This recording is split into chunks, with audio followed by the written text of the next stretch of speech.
Hello ladies and gentlemen. In this video we're going to continue our examination of the two mallet technique, and we're going to do that with a new melody that I created. However, I would also like to point out how this melody changed over time. So as you can see, this is a little sticky paper, and it was about lunchtime when I wrote down this melody here, and I thought it was cool enough and important enough to save, which is why I wrote it down.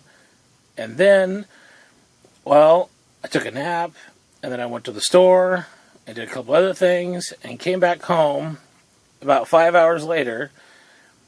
And when I tried to reproduce this melody on the top, which you can see is pretty close to the melody on the bottom, for some reason I couldn't do it. That's why I wrote lost here, because I lost that melody. This melody was right around lunchtime, or 11 o'clock in the a.m.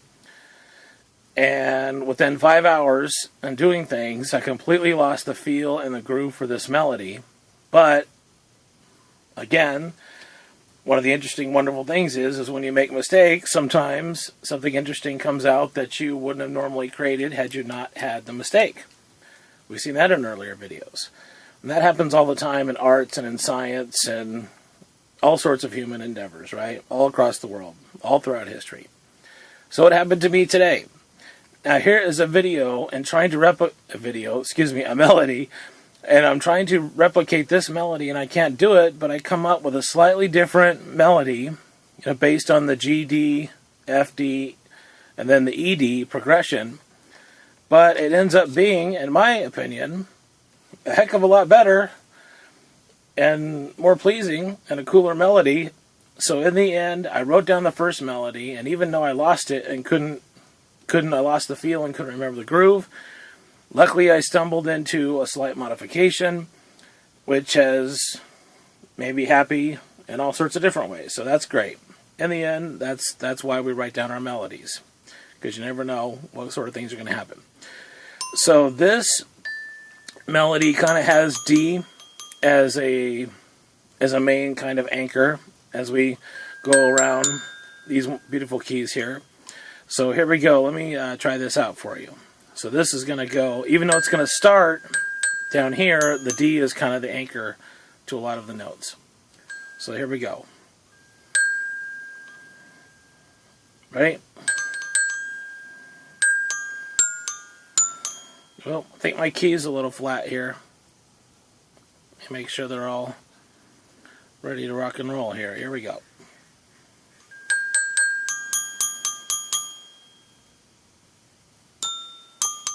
That's a little better.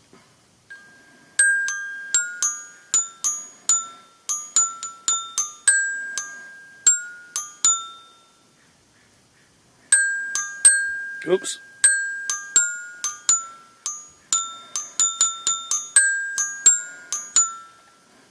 So that's kind of the basic melody of it. And again, that is a nice platform for improvisation, which I shall now attempt. And again, I'm going to do some interesting two mallet things. I'm also going to try to elevate the pitch at a certain point that I feel that I need to elevate the pitch to keep the melody moving. And here we go.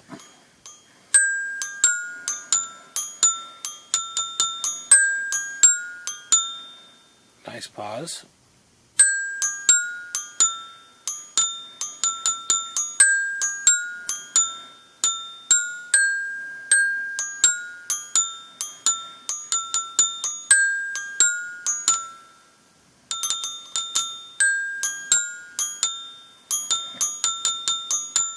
Oops.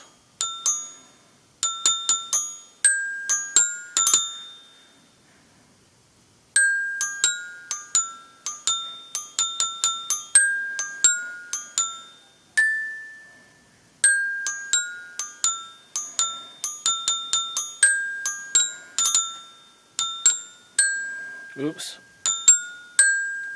That's not going to do it.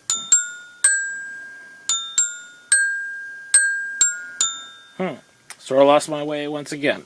There we go.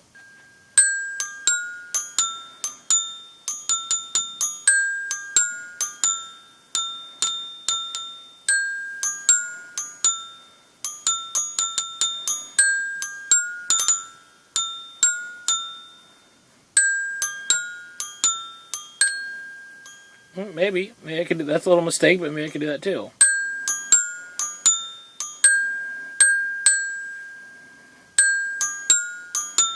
Well, there we go. That's all right too.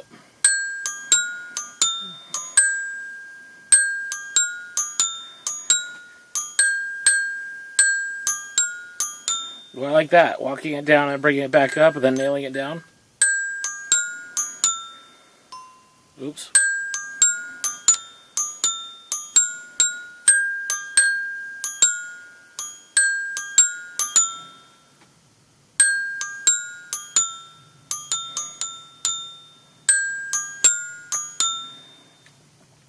Well, there we go. As we can see, plenty of options, plenty of room to groove. And again, using a tune mallet technique, but also the importance of writing down your melodies you create, because who knows, maybe an hour from now I'll jump back to the one on the top, and maybe I'll suddenly be able to fall in love with that one again. Alright, thank you very much. Keep on playing. Bye-bye.